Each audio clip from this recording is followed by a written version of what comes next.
Hi, hello everyone. Welcome to our channel Think Brief. Today's video is about diploma semester exam paper presentation. Exam లో answers ఎలా రాయాలి, like points wise రాయాలా or paragraph లాగా రాయాలా అని I will tell you some points now. The first point is neatness అనేది చాలా important. Paper neatness. First lines draw చేయండి, లైక్ 4 సైడ్ డ్రా చేస్తారా 2 సైడ్ డ్రా చేస్తారా మీ ఇష్టము. And coming to the answer start చేసేటప్పుడు ఫస్ట్ మీకు వచ్చిన ఆన్సర్ అనేది స్టార్ట్ చేయండి. ఇన్ కేస్ ఆన్సర్లో మీకు ఏమైనా కన్ఫర్మ్ క్లారిటీ లేదు, కన్ఫ్యూజన్ ఉంది అనుకున్నప్పుడు ఆన్సర్ లీవ్ చేసి నెక్స్ట్ ఆన్సర్ స్టార్ట్ చేయండి, బట్ టైం వేస్ట్ చేయకండి.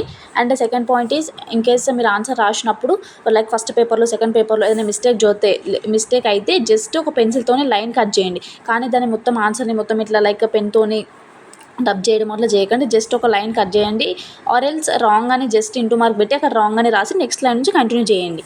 లైక్ జస్ట్ 1-2 వర్డ్స్ మిస్టేక్ అయితే లీవ్ చేయండి, ఇంకా దాన్ని హైలైట్ చేయకండి. కానీ లైక్ ఫార్ములాస్ కానీ మెయిన్ పాయింట్ అనేది మిస్టేక్ అయితే రాంగ్ అని మెన్షన్ చేయండి. Coming to second point, headings and sub headings. Example question is define physics. So definition of physics, advantages of physics, disadvantage of physics and what is physics. Blue pen and black pen use చేసి రాయండి. ఇలా రాస్తే answer అనేది highlight అవుతుంది and correction చేసే వాళ్ళకి కూడా నీట్గా విజిబుల్ ఆన్సర్ అవుతుంది.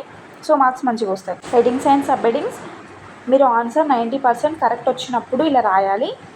ఇన్ కేస్ రాంగ్ ఆన్సర్ వస్తే ఆర్ రాంగ్ ఆన్సర్ అన్న 50% రైట్ ఉన్నా అలా అప్పుడు జస్ట్ మీరు నార్మల్గా రాయండి. హెడ్డింగ్స్ ఇవన్నీ పెట్టొద్దు, ఎందుకంటే ఆన్సర్ హైలైట్ చేసినప్పుడు ఎగ్జామర్ మంచిగా చూస్తారు. సో మీరు అది రాంగ్ రాసినప్పుడు ఇంకా ఇవన్నీ హైలైట్ చేసి రాస్తే మార్క్స్ అనేవి కట్ అవుతాయి. And coming to third point, answers point wise రాయాలా ఆర్ పేరాగ్రాఫ్ వైజ్ రాయాలా అని అడిగారు. సో పాయింట్ వైజ్ రాసినప్పుడు ఆన్సర్స్ అనేవి ఈజీగా డిఫైన్ అవుతాయి. లైక్ పాయింట్ వైజ్ పాయింట్ రాస్తే క్లియర్ ఉంటుంది. మీకు ఆన్సర్ పర్ఫెక్ట్గా వచ్చు అన్నప్పుడు పాయింట్ వైజ్ రాయండి, అప్పుడు లైక్ బైకి 5కి 5, 4కి 4 వస్తాయి. అండ్ మీకు అసలు ఆన్సర్ ఏం తెలియదు, అసలు మీరు ఆన్సర్ జస్ట్ అటెంప్ట్ చేయాలి అనుకున్నప్పుడు లైక్ క్వశ్చన్ నెంబర్ అటెంప్ట్ చేయండి. లైక్ 5th క్వశ్చన్ అని పెట్టి ఫస్ట్ లైన్లో స్టార్ట్ చేయండి, ఆన్సర్ లాస్ట్ లైన్లో ఎండ్ చేయండి. ఒక పేరాగ్రాఫ్ మొత్తం, ఒక అడిషనల్ షీట్ మొత్తం రాయండి. But don't lose single question guys. 40 మార్క్స్కి 40 మార్క్స్ అటెంప్ట్ చేయండి, డెఫినెట్గా పాస్ అవుతారు అండ్ మంచి రిజల్ట్ వస్తుంది. Please do like, share and subscribe to our channel for more videos. Thank